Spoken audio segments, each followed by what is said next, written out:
जदि आपणको आधार कार्ड 10 वर्ष रु अधिक पुराणा ताहाले करंतु जल्दी आपणको आधार कार्ड रे डॉक्यूमेंट अपडेट पाखे आसूची डॉक्यूमेंट अपडेट रो शेष तारीख जदि आपण एबे डॉक्यूमेंट अपडेट करू नाहंती तो आगु को आपण को देबा को पड़िबो आधार डॉक्यूमेंट अपडेट पई आपण को चार्जेस देबा को पड़िबो। तो कोन रहिछि अपडेट आसंतु मु आपण को ए वीडियो रे कहिबी। तो आशा करछि आपण ए वीडियो टी प्रथम रो शेष पर्यंत देखिबे। हाय फ्रेंड्स मु हरिपद आम चैनल तरफ आपण मानको अनेक अनेक स्वागत जणाई। आज ए वीडियो टी स्टार्ट करिबा।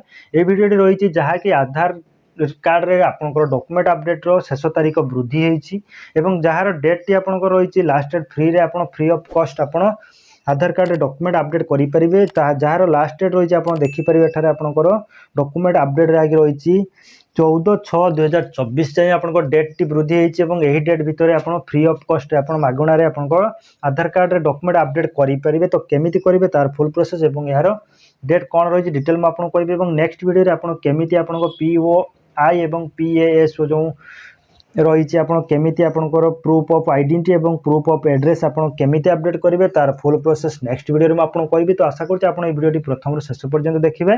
तो चलतु वीडियो स्टार्ट करिबा। तो यही परि अपडेट पाइबा पई चाहुथले एबे ही हम चैनल को सब्सक्राइब करंतु शेयर करंतु लाइक करंतु। आज ए वीडियो स्टार्ट करिबा जहा कि ए वीडियो रही आधार कार्ड रे बढ़िला आधार कार्ड अपडेट समय सीमा। तो कौन रही आसतु जानिबा। देखंतु सबुठारु गुरुत्वपूर्ण डॉक्यूमेंट भाबे विवेचना करा जाउथिबा आधार कार्ड रो अपडेट पाई समय सीमा वृद्धि करा जाई अछि। ए नै भारतीय स्वतंत्र परिचय प्राधिकरण UIDAI पक्षरु सूचना प्रकाश पाइछि।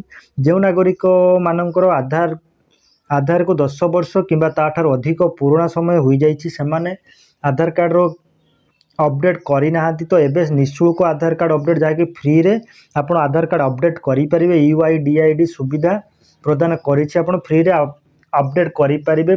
जति आपण पूर्वरु एही समय सीमा देखंतु ए जो फ्री रे रहिथिला पूर्वरु एही समय सीमा मार्च 14 2023 मार्च 14 रे यार शेष होइथिबा बेले वर्तमान एही समय सीमा वृद्धि करा जाइछि जून 14 जाए ऑनलाइन माध्यम रे अपडेट पाई कोनोसी शुल्क देबा को पड़िबो नाही। मात्र आधार केंद्र जाई सूचना अपडेट कले जदि आपण आधार केंद्र रे जाई आपण अपडेट करिवे ऑनलाइन कले आपण फ्री रे करि परिबे।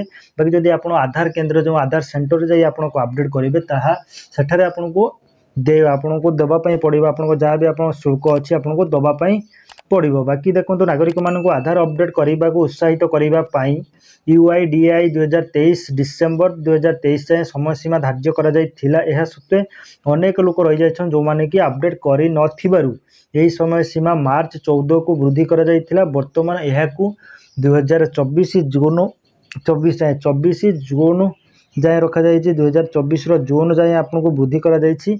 आपन जदि अपडेट करि नाते आपन निःशुल्क आपन फ्री रे ऑनलाइन ले अपडेट करि परिबे। आपनकर डॉक्यूमेंट अपडेट करि परिबे जहा कि जदि आपण अपडेट न करूचंती तो आपण कोन होछि आपनकर लेबर कार्ड हे पारे जॉब कार्ड हे पारे कालिया योजना टंका हे पारे किबा किसान टंका हे पारे जे कोनोसी आपण क्षेत्र रे आपनकर बैंक क्षेत्र रे हो आपन को बहुत सारा प्रॉब्लम फेस करिवा को पड़िबो। तो आपण कोन करियो आपनकर आधार कार्ड जदि आपण 10 वर्ष रु अधिक पुराना हे जाइछि आपण अपडेट करि नाहंती तो आपण अपडेट एबे ही आपण करि नियंतु। मागणा रे अपडेट एबे चालू अछि आपण अपडेट करि परिबा। अपडेट तो आपण केमिति करिवे तार फ्री प्रोसेस ऑनलाइन ले आपण करि परिबे। जदि डेमोग्राफी विवरणी अपडेट करिबा को 50 टंका पर्यंत देबा को पड़िबो। तो यही परि तार रहितल जहा कि नागरिक मानन को आधार अपडेट करिबा को उत्साहित करिबा पई UIDAI 2023 डिसेंबर जाए समय सीमा धार्य करा जाइथिला। एहा सत्वे अनेक लोक सूचना अपडेट करि नथिबारु एही समय सीमा मार्च 14 को वृद्धि करा जाइथिला। वर्तमान एहा को जून 24 को वृद्धि करा जाइछि। आधार डेमोग्राफिक संबंधी विवरणी अपडेट करिबा को 50 टंका पर्यंत देबा को पड़िबो। मात्र जून 14 पर्यंत एहा मागणा बा फ्री रे आपण अपडेट करि परिबे। तो करिबा पई तार वेबसाइट ऑफिशियल वेबसाइट रे जाई आपण लॉगिन करिबा को पड़िबो। एहा पर मेन पेज रे आपण माई आधार पोर्टल क्लिक करी आधार नंबर एवं पंजीकृत मोबाइल नंबर रे प्राप्त OTP देबा को पड़िबो। प्रवेश करिथिबा विवरणी जांच करी चेकबॉक्स को टिक चिन्ह करिबा को पड़िबो एवं डेमोग्राफी सविशेष तथ्य अपडेट पाई ड्रॉप डाउन मेनू को जाई आवश्यक डॉक्यूमेंट अपलोड करिवे एवं एथि पई आपन को कोनोसी शुल्क देबा को पड़िबो नाही। एही प्रक्रिया रे एक यही प्रक्रिया कंप्लीट करिया परे आपको एक ट्रैकिंग नंबर मिल जहाँकि एसएमएस माध्यम आपन संपर्कित आधार अपडेट संपर्कित सूचना एसएमएस माध्यम आप पाइपर। तो पाइबा परे आप स्टाटस टी आप चेक करेंगे कि आपंकर है कि नहीं। तो यहीपरि आप आधार कार्ड फ्री रे आप ऑनलाइन माध्यम करेंगे। तो केमी करेंगे तार फुल प्रोसेस वीडियो मुझे आपको नेक्स्ट वीडियो कहि। तो आशा करुँच आपको वीडियो भल लगी। तो भल लगी आपड़ एवं आम चैनल को सब्सक्राइब करूँ, शेयर करूँ, लाइक करूँ।